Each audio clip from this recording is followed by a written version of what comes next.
Bonjour à tous et à toutes. On est ravis de vous accueillir aujourd'hui. Et on va commencer déjà par remercier tous les sponsors de la Gym Tour Bordeaux. C'est pas la première fois que vous l'entendez, mais c'est grâce à eux qu'on a l'occasion justement d'avoir l'événement gratuit. Donc merci encore à eux. J'ai vu qu'on pouvait faire de l'autopromotion, donc merci aussi à Exalt. Non, je ne savais pas que c'était possible, mais vu que j'ai vu en bas, je me suis perdu. Pour ma part, je suis entrepreneur depuis à peu près 5 ans. Je suis passionnée des méthodes de créativité et des modèles justement d'éco-conception. J'ai eu l'occasion de travailler dans le secteur de la défense, dans le secteur public et désormais dans le secteur bancaire. Je m'appelle François-Xavier Lenné, ça fait une quinzaine d'années en fait que je travaille sur des sujets de transformation, notamment de transformation digitale, transformation de business model, notamment dans le même groupe que Colline, dans l'aérospatiale. Et depuis 4 ans, j'ai donc la chance, comme vous l'aurez noté, d'avoir créé la société Exalt, qui est sponsor. J'arrête là. Donc aujourd'hui, on va vous parler du product management responsable. Donc l'idée, c'est de partager avec vous certains leviers pour qu'on puisse accompagner les usages de nos utilisateurs vers plus de sobriété. Donc pour ça, on va dérouler cette conférence en à peu près 3 parties. François-Xavier va démarrer par une introduction. Ensuite, on basculera sur un starter pack pour vous donner justement quelques leviers d'action pour influencer ces usages. Et on terminera par une projection vers demain. Qu'est-ce qui peut nous attendre et comment on peut appréhender la suite et les différents sujets qu'on va rencontrer à l'avenir. Avant de commencer, on voulait déjà préciser que c'est vrai que tout ce qu'on va vous dire est tiré de beaucoup de littérature. Depuis 4 ans, il y a énormément de production d'articles sur le sujet. On voulait déjà commencer par remercier certains d'entre eux, c'est pas exhaustif, mais on voulait commencer par là. En fait. Pour pas que ça soit trop anxiogène, j'ai pris une explication du problème qu'aurait pu faire ma fille de 3 ans. Comme ça, c'est un peu moins anxiogène. Donc, depuis que l'homme a découvert en fait des sources d'énergie comme le pétrole et le charbon, il s'est transformé en une sorte de Stitch. Pour ceux qui ne sont pas très proches de Disney, Stitch est un être extraterrestre surpuissant, destiné à uniquement une seule chose, c'est détruire. Et c'est un peu ça en fait qu'on s'est mis à faire collectivement, c'est-à-dire extraire des matières premières et avec une efficacité limite agile, les transformer en fait en déchets, ce qui génère pas mal de difficultés, même si c'est un peu caricatural, sur des enjeux en fait justement de pollution, d'émissions de gaz à effet de serre, déclenchant en fait du dérèglement climatique, plus un effet sur la biodiversité. Et les seuls personnages qui sont vraiment contents de la situation, c'est Olaf qui rêve d'être un bonhomme de neige vivant en été, et Fury, non, vous n'êtes pas fan de la Reine des Neiges, je le vois. C'est pas grave, c'était pas un prérequis. La bonne nouvelle, je ne veux pas spoiler Stitch, mais Stitch, à la fin, grâce à l'intelligence collective, aux liens sociaux, devient vraiment un être très bon qui aide justement les humains à trouver des solutions pour finir sur une note positive de ce problème. Plus sérieusement, en fait, c'est vrai que maintenant, on le sait, le numérique est responsable de 4% des gaz à effet de serre aujourd'hui. Et ce chiffre pourrait sembler raisonnable, 4%, c'est pas énorme. C'est surtout sa progression, en fait, qui peut être inquiétante. 9% aujourd'hui par an. Et je pense qu'on peut tous se dire et tous prévoir que c'est pas terminé. Pourquoi c'est pas terminé? Parce que je pense encore dans nos imaginaires, le technique est très lié en fait à l'image de progrès. Et on peut le constater en fait à tous les étages, c'est-à-dire nos gouvernements en fait essaient de créer un espace très compétitif sur nos territoires, et ça peut être le débat sur la 5G. Les entreprises, et je ne peux pas trop m'en plaindre aujourd'hui, parce que c'est aussi fait partie de mon business model, essaient de travailler sur leur transformation digitale pour être au cœur des écosystèmes numériques et ont peur d'être déclassées si jamais elles n'arrivent pas à être assez rapides sur le sujet. Et même à titre individuel dans nos imaginaires, je pense que les objets technologiques, les usages qu'on en fait, font partie de marqueurs sociaux. Et donc, on a une sorte de paradigme aujourd'hui, en fait, qui est un frein, je pense, pour aller vers la sobriété, et qui fait que ce chiffre peut certainement évoluer ces prochaines années. Donc, il y aura certainement aussi un travail à faire sur notre projection et les récits collectifs qu'on peut avoir autour de la technique. Ce qui est complexe, c'est de matérialiser vraiment l'impact du numérique. Donc, juste un chiffre que j'aime bien retenir, c'est qu'au moment où j'achète mon smartphone, il y a déjà 86% de l'impact qui est déjà réalisé. Que ce soit l'extraction, le traitement, la construction. Je pense que c'est un chiffre qui commence à déjà être connu. Donc nous, en termes d'éco-conception, déjà la première réflexe, c'est de se dire, évitons que nos actions, en termes de design, entraînent le besoin de racheter un nouveau matériel C'est déjà un premier objectif qu'il faut qu'on se fixe. Après, augmenter l'efficacité des data centers, c'est important parce que, comme vous le verrez, en fait, il y a quand même des enjeux de mutualisation en fait, de ressources qui se situent à ce niveau-là. Et puis, on parle souvent de la vidéo. Je pense qu'on va pouvoir parler demain aussi de la puissance de calcul liée à l'IA. Voilà, je pense qu'il va falloir aussi trouver un moyen de limiter en fait, ces sujets-là. Une des propositions pour vraiment comprendre la matérialité des téléphones, on s'est inspiré en fait, de l'industrie du tabac. Enfin, ce n'est pas vraiment eux qui ont eu cette idée. Mais... Pourquoi pas coller sur les nouveaux téléphones des étiquettes précisant vraiment l'impact qu'a l'action qu'on mène. C'est-à-dire, bon, c'est un peu moins trash que sur les paquets de cigarettes. Je pense que les fumeurs vont être dégoûtés parce qu'ils auront vraiment 2 trucs dans leurs mains dégueulasses. Mais l'idée, c'est qu'au moins se rappeler que pour produire ce téléphone-là, il faut extraire un volume de terre, mais monumental, parce qu'on dit que les terres sont rares, c'est surtout que la densité est très très faible. Et on a du mal à se rendre compte en fait, de ce que ça représente, en fait, l'extraction pour un téléphone. Et puis, on a proposé aussi une image pour voir aussi les impacts sociaux. C'est que pour qu'on ait, nous, des téléphones à un prix raisonnable, ou pour que les sociétés qui créent des téléphones ont des marges confortables, je ne sais pas dans quel sens il faut le prendre, il y a quand même globalement en fait, une externalisation en fait, d'impacts sociaux qu'on ne voit pas forcément au moment où on a fait un acte d'achat. On pourrait le démontrer un peu plus sur nos téléphones. Bon, j'ai été fumeur, ça ne m'a jamais empêché de fumer. Par contre, je trouve qu'il y a un déclassement social. Enfin, il y a un côté, on est moins cool en fait quand on a ce genre d'image. Et j'espère qu'on n'arrivera pas jusque-là, mais pourquoi pas. On verra comment ça évolue. Vous voyez que le problème est extrêmement complexe. Il n'y a pas forcément énormément de solutions à première vue. Et quand on regarde l'histoire en fait, de l'être humain, face à ce genre de situation, le premier réflexe qu'on a voulu tester aussi, c'est trouver un bouc émissaire et faire un sacrifice. Voilà. Et donc, on a regardé qu'est-ce qu'aujourd'hui vraiment consomme des flux de data extrêmement importants sur Internet. Et on a décidé de tacler ce problème vraiment et le prendre à bras le corps. Et globalement, c'est les chats. Franchement, faut pas déconner. Quand vous voyez en fait le nombre de vidéos de chats que vous... Oh bah, pas vous peut-être. On est entre nous. 1 million de dollars pour Grumpy Cat. Il a fait la une du Times. Incroyable. Et c'est pas tout. Ces chats nous obligent à créer des systèmes à intelligence artificielle pour leur donner de la nourriture quand on n'est pas là. Plus des objets connectés pour qu'ils puissent s'amuser. Enfin. J'ai rien contre les chats, mais je pense qu'il faut que ça cesse, cette situation. Tout ça pour vous dire qu'on va avoir quand même un problème dans nos équipes produits entre ce qui est utilisé et ce qui est vraiment utile. Et là, déjà, on a du mal à prioriser, comme on l'a vu tout à l'heure. Mais maintenant, il va falloir rajouter de nouvelles considérations de priorisation, c'est-à-dire qu'est-ce qui est vraiment utile. Et là, on touche ce qu'on appelle un débat éthique dans l'équipe produit. Donc, il va falloir tacler des sujets entre déontologie, utilitarisme. Ça ne va pas être très, très simple dans nos équipes produits d'avoir cette compétence, cette culture pour vraiment prendre ce type de décision. Il y a une personne qui, en voyant ce slide, qui m'a dit « c'est très simple, on n'a qu'à faire du rationnement ». C'est-à-dire, on n'a qu'à se dire 10%, allez, 5%, 10%, ok. De la bande passante, en fait, sont réservés pour les chats, et ça ne va pas au-delà. Enfin, au début, j'ai trouvé ça vachement bien. Je me suis dit, bon, bah, au moins, comme ça, tout le monde est content, ceux qui aiment les chats. Sauf qu'après, je me suis dit, non, mais tu t'es battu pour la neutralité du web, et donc là, tu casses la neutralité, et qui va gouverner tout ça, et la liberté d'expression. Enfin, on commence à tirer une pelote, sans jeu de mots, qui est vraiment problématique. Pour revenir sur des histoires de définition, on voit que l'équipe produit va être dans une situation pas simple, avoir des débats éthiques. Mais son levier d'action, c'est surtout sur l'efficacité. Et c'est pour ça qu'on parle beaucoup de ça. L'efficacité, c'est minimiser la consommation de ressources au sein de l'équipe. Et ça, on aime bien, parce qu'il y a des bonnes pratiques, on sait faire, on a des choses à faire. L'autre sujet, c'est la sobriété. Et là, on a des leviers beaucoup plus faibles, parce qu'on est en train de toucher au choix souverain de nos utilisateurs de faire ou non une action. En fait. Et donc là, l'idée, c'est du côté utilisateur, il y a toute une modification des modes de vie à accompagner. Sauf que les deux espaces ne sont pas si distincts.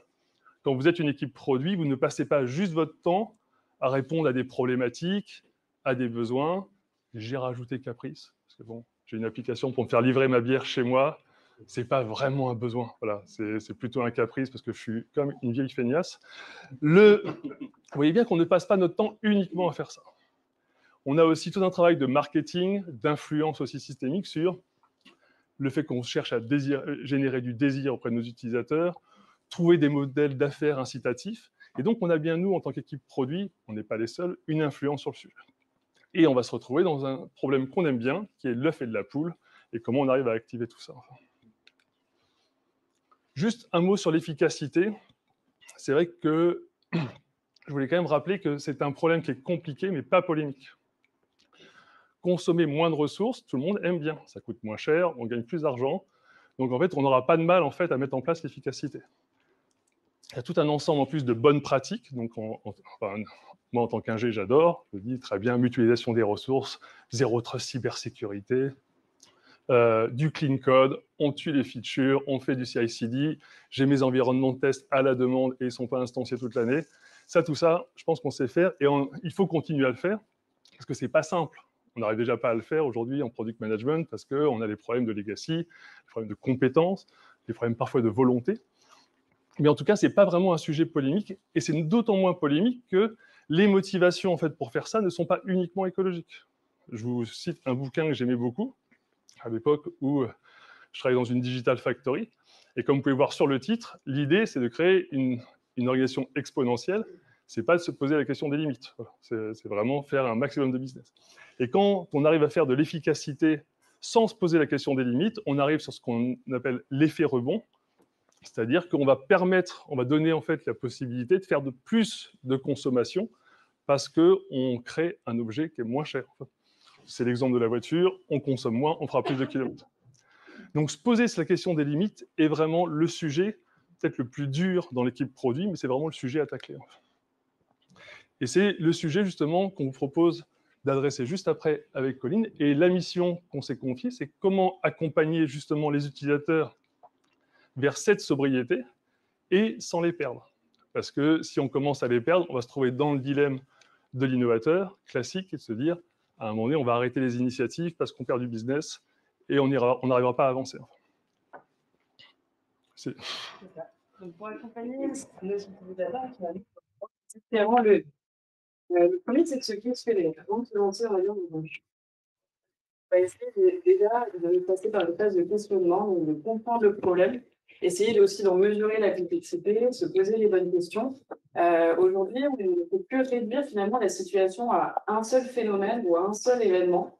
Il va falloir qu'on accepte qu'il y a une certaine interconnectivité des problématiques auxquelles on fait face.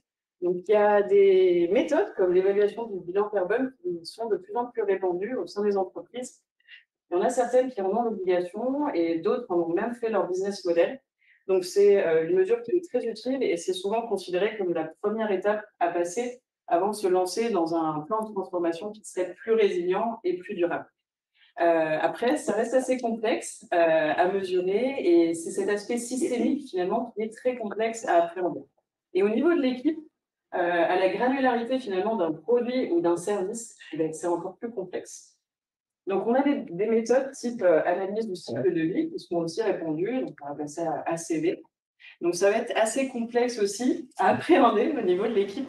Donc, on va chercher finalement à compléter la réflexion d'une analyse de cycle de vie avec des critères qui sont environnementaux. Donc, l'analyse de cycle de vie, c'est une très bonne mesure pour mettre en visibilité l'impact du CO2. Après, quand on prend en compte finalement la situation d'aujourd'hui, est-ce qu'on peut vraiment se limiter à une mesure uniquement du CO2 émis?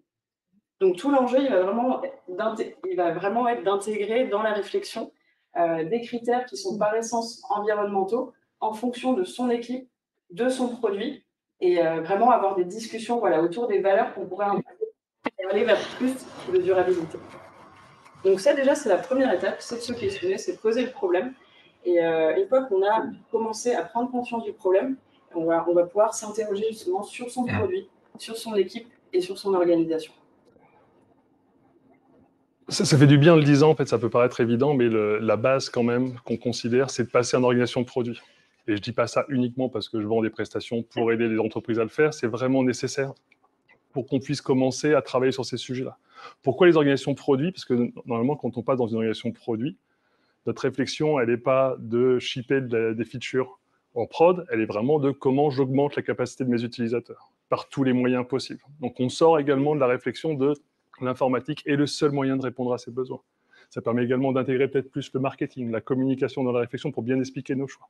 Et comme vous l'avez noté sur mes slides précédents, on va intégrer des discussions très complexes, c'est-à-dire des discussions qui intègrent des enjeux éthiques, qui touchent les enjeux personnels des gens. Et si on n'est pas déjà dans une organisation qui favorise le dialogue, comme on l'a vu juste avant, on est mort. Les coûts de transaction pour faire du trade-off avec les devs, ça sera encore plus insupportable parce qu'on va démultiplier les discussions sur valeur de la fonctionnalité, compétences techniques, combien d'appels serveurs, est-ce que je peux le réduire, qu'est-ce que ça a comme impact sur l'utilisateur.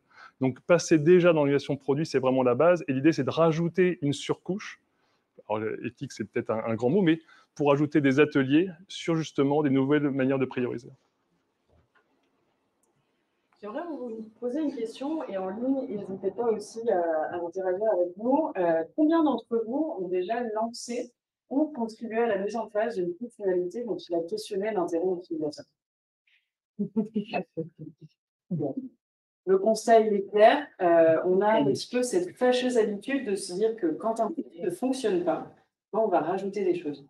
On rajoute une fonctionnalité par-ci, on rajoute une technologie par-là.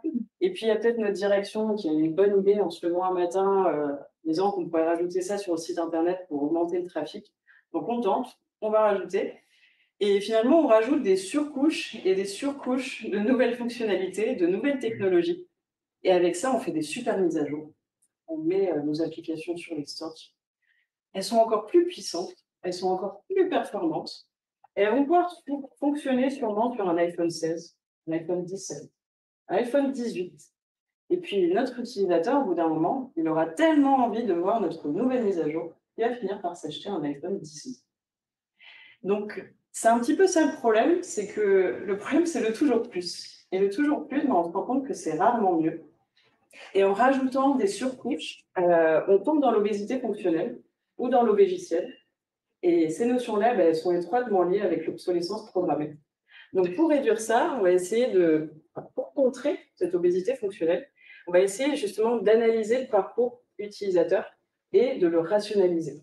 On va supprimer ce qui n'est pas essentiel, ce qui n'est pas utilisé.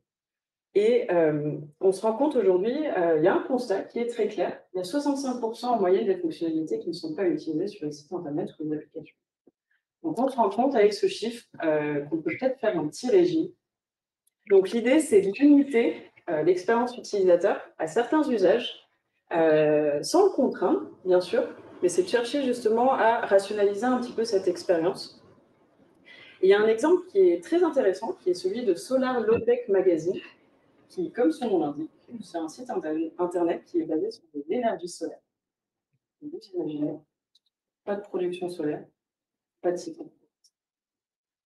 C'est un peu radical, mais ça a le mérite d'engendrer une certaine réflexion autour du tout numérique.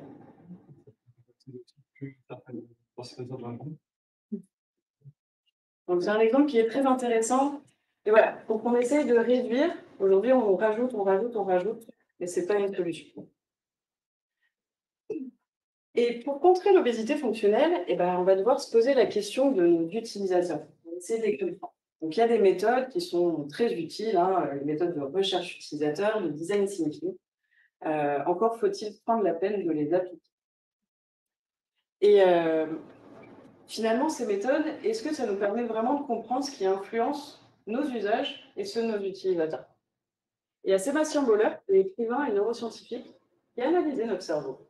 Et il en a conclu qu'on avait 5 besoins fondamentaux. Et ces 5 besoins, ils sont ancrés très, très profondément dans notre cerveau. Ils existent depuis la nuit des temps. Le premier, c'est de trouver de l'information pour comprendre son environnement. Le deuxième, c'est de se nourrir, se reproduire, acquérir du pouvoir, et tout ça en faisant le moins d'efforts possible.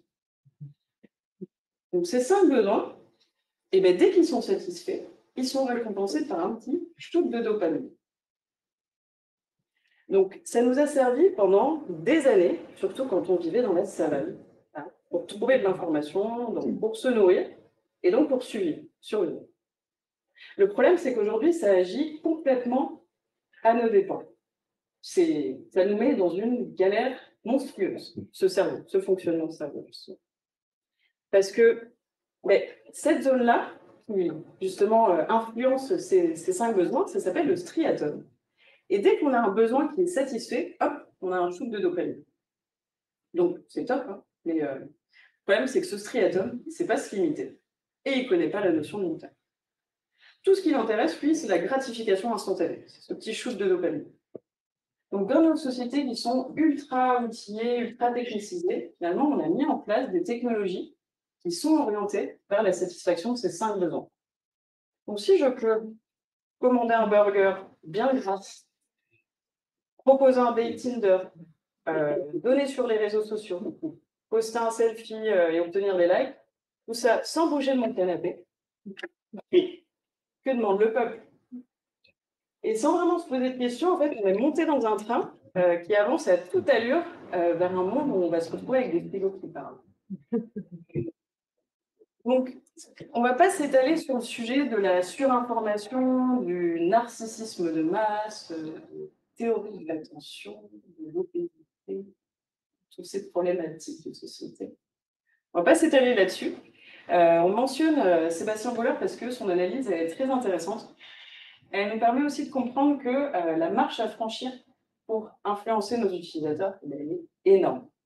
Notre cerveau, il n'est pas du tout conditionné pour de la sobriété.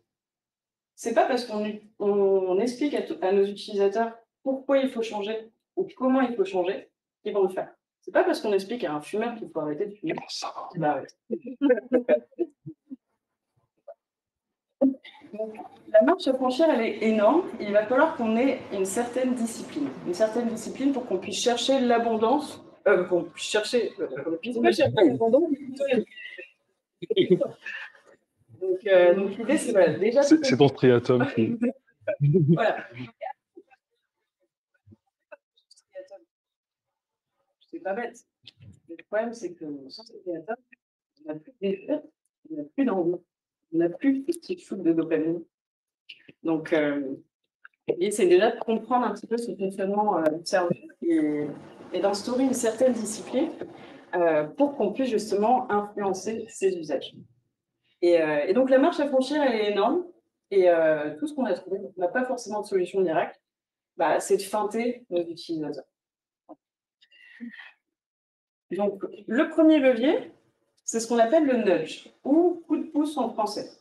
Donc, c'est une technique d'influence douce qui permet d'inciter un individu à agir dans l'intérêt public sans jamais chercher à le contraindre.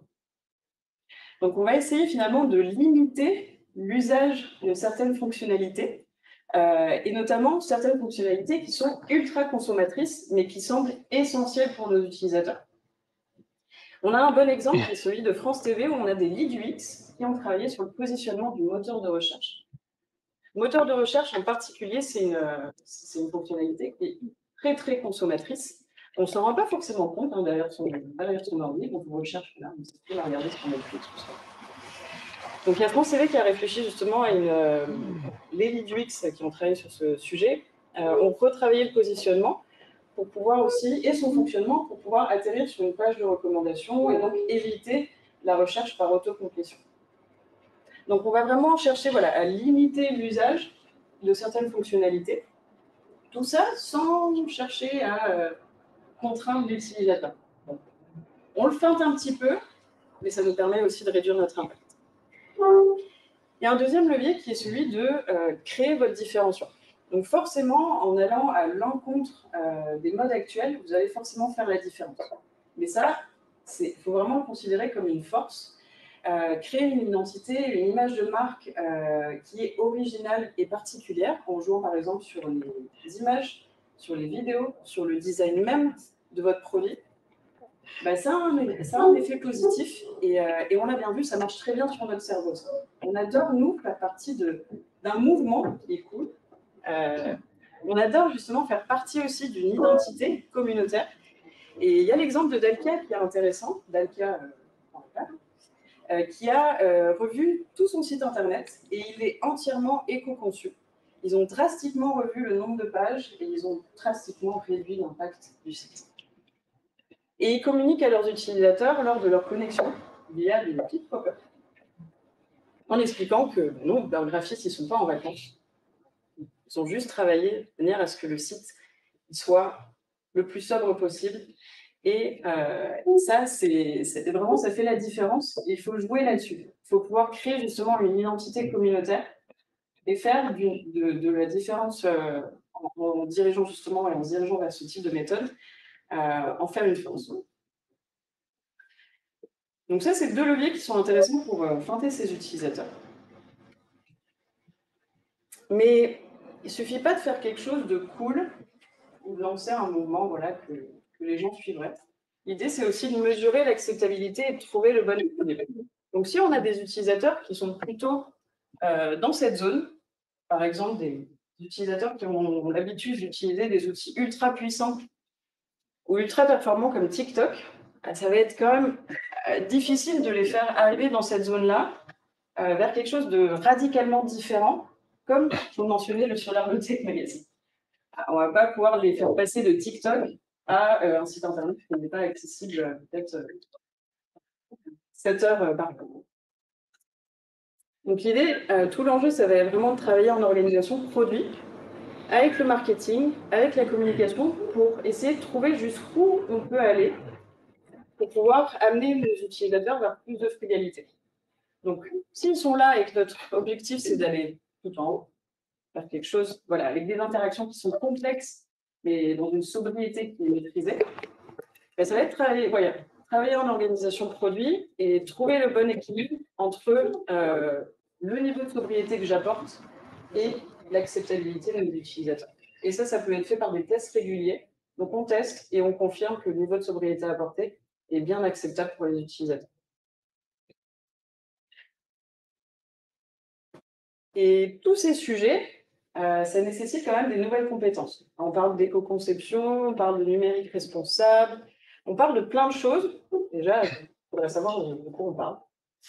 Et pour, on va dire, bâtir une transformation qui est durable, la crise climatique et tous ces enjeux, elle doit être compris au plus haut niveau de l'entreprise, mais aussi aux différents niveaux, bien sûr. On se rend compte que la méconnaissance en fait, du complexe problème énergie-climat et de l'impact du numérique sur l'environnement, c'est sûrement l'une des causes fondamentales de notre difficulté à faire face à ces enjeux. On n'y comprend pas grand-chose. Il y a plein de liens de cause à effet, c'est très complexe, c'est très systémique. Donc l'idée, c'est déjà la première étape que ça soit compris aux différents niveaux. Et on va être de plus en plus contraints dans notre écosystème, à la fois d'un point de vue ressources et d'un point de vue réglementation. Donc l'idée, c'est de pouvoir en prendre connaissance pour se préparer à ce qui nous attend demain et de choisir les contraintes qu'on va se mettre plutôt que de tomber dans une sobriété d'urgence. Donc c'est toute l'appréhension en fait qui est importante. Il y a la loi REL qui a vu le jour en 2021, qui est réduire l'empreinte du numérique sur l'environnement. Et elle vise vraiment à faire converger transition écologique et transition numérique. Et elle implique tous les acteurs, que ce soit les acteurs publics, les acteurs privés, mais aussi les consommateurs. Donc déjà, il y a cette loi qui chapeaute un petit peu le tout. Et pareil que pour les réglementations type RG2A pour l'accessibilité ou RGPD pour les données personnelles, on a une première version du RGESN, qui est le référentiel général d'éco-conception du service numérique, qui est construit sous forme de questions et qui permet vraiment de bénéficier d'une grille de maturité pour se poser les questions de frugalité et de sobriété en fonction de son produit, de son équipe et de son écosystème. Et un deuxième référentiel qui est celui du label numérique responsable, qui a été travaillé avec l'Institut du numérique responsable, le ministère de la Transition écologique, l'ADEME et le WWF, et lui est construit autour de 5 axes et 14 principales actions. Donc ça permet déjà de dresser un certain chemin et d'en prendre connaissance pour savoir un petit peu où on va. Et puis il y a plein de collectifs, on en mentionne juste un aujourd'hui, c'est le Green Code Lab, qui met à disposition plein de bonnes pratiques et des labels aussi d'éco-conception. Donc, il y a plein de ressources pour pouvoir se former au sujet et finalement, c'est la première étape pour pouvoir passer à l'action aussi. Dans les équipes produits, là, ce qu'on vous a dit, c'est déjà de retravailler la connaissance utilisateur, d'avoir des ateliers internes pour voir jusqu'où vous vouliez aller, vous former pour pouvoir agir. Par contre, vous allez certainement aussi avoir des difficultés sur les niveaux d'investissement dans vos entreprises. Et une des bonnes idées, c'est de ne pas uniquement s'orienter sur les sujets écologiques. C'est-à-dire qu'il y a l'accessibilité, il y a le RGPD. Et si vous rassemblez en fait l'ensemble de ces réglementations et ces contraintes, finalement, le coût d'implémentation devient vraiment raisonnable par rapport aux bénéfices qu'on en tire. Déjà, si on avait des sites accessibles, je n'ose trop rien dire parce que si vous allez voir sur excel.fr.com, vous allez me dire qu'il n'est pas accessible, donc je ne dirai rien là-dessus. Mais si on avait des sites accessibles, ils seraient déjà plus numériquement éco-responsables. C'est déjà pensé pour. Enfin. Donc, mixer les contraintes augmente le niveau de compliance par rapport à la réglementation, aussi l'impact RSE de la société, et va finalement en fait réduire vos coûts d'investissement au regard en fait du bénéfice que vous apportez dans vos équipes produits. Donc, n'hésitez pas à mixer l'ensemble des enjeux en fait et pas uniquement se focaliser sur le sujet de l'éco-responsabilité. Dernier sujet, je pense qu'il y a un des messages aussi, je voulais juste le renforcer, c'est que je pense moi, c'est comme ça que je le vois personnellement, je vois ça comme peut-être un biais là-dedans, je vais aller à la prochaine conférence, mais je vois ça comme une énorme opportunité d'innovation parce que je sens que les usages vont changer, que les usages plus sobres qui vont être adoptés dans la société, et donc, moi, forcément, en tant qu'entrepreneur et équipe produit, j'ai envie justement d'aller les capter, d'aller trouver des solutions, en fait, vers ces usages-là.